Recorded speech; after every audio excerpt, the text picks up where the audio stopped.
السلام علیکم بچوں، امید ہے آپ سب خیریت سے ہوں گے۔ میں آپ سب طلباء کو آن لائن کلاس میں خوش آمدید کہتی ہوں۔ بچوں، ہم نے اپنے سبق اسلام میں عبادت کا تصور کل شروع کیا، جس کے 2 عنوان میں نے آپ کو سمجھائے۔ امید ہے آپ کو اچھے سے سمجھ آ گئے ہوں گے۔ اسلام کا اہم جو رکن ہے نماز، اس کے بارے میں ہم نے پڑھا کہ قرآن میں متعدد جگہ اس کا ذکر ہے اور مسلمانوں پر دن میں 5 بار فرض کی گئی ہے، اور سب سے بڑھ کر کہ یہ شب معراج پر ہمیں تحفے کے طور پر دی گئی تھی۔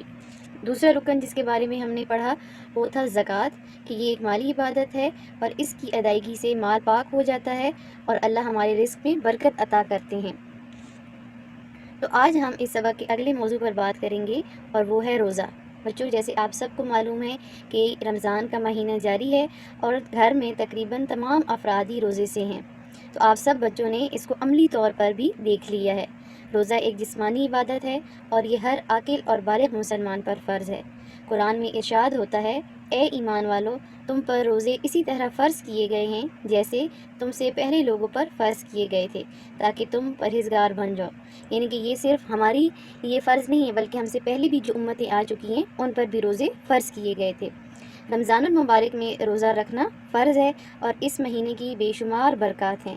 اس ماہ میں جہنم کے دروازے بند کر دیے جاتے ہیں، شیاطین جکڑ دیے جاتے ہیں اور جنت کے دروازے کھول دیے جاتے ہیں۔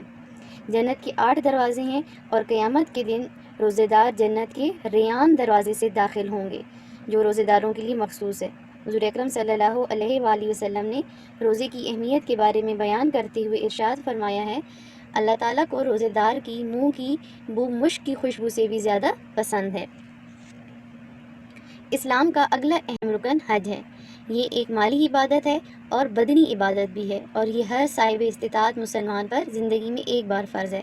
صاحب استطاعت مسلمان اس شخص کو کہتے ہیں جو کہ حج رکھنے کی طاقت رکھتا ہو، جسمانی طور پر بھی اور مالی طور پر بھی۔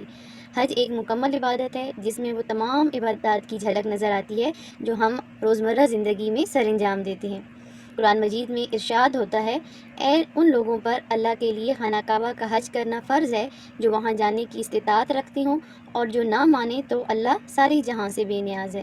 آپ صلی اللہ علیہ وآلہ وسلم کا ارشاد ہے کہ جس نے اس طرح حج کیا کہ گناہوں اور فضول باتوں سے بچا رہا تو وہ پچھلے گناہوں سے بالکل پاک ہو جاتا ہے۔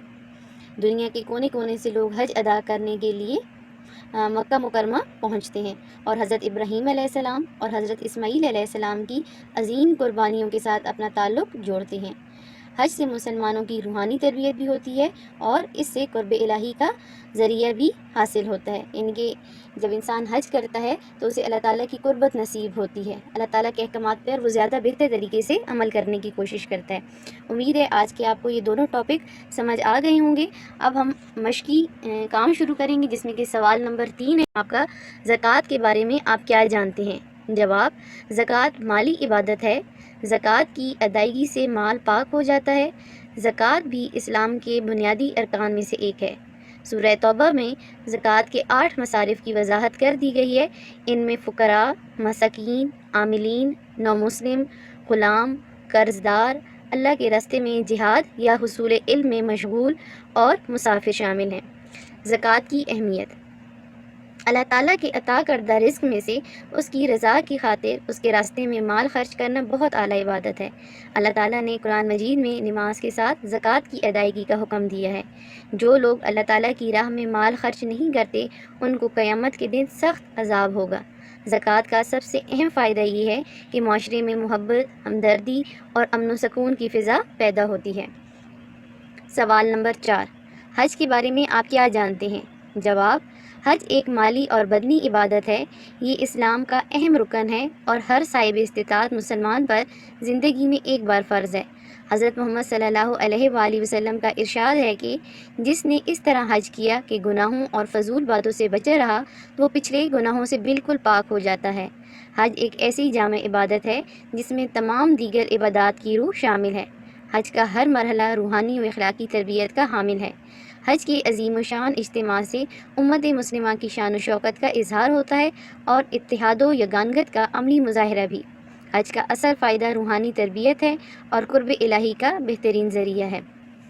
بچوں آپ نے یہ دونوں سوالات کے جوابات اپنی نیٹ کاپیز پر لکھنے ہیں اور کوشش کرنی ہے کہ جو کام آپ کو کروایا جا رہا ہے وہ آپ ساتھ ساتھ یاد کرتے جائیں۔ اپنا خیال رکھیے گا۔ اللہ حافظ۔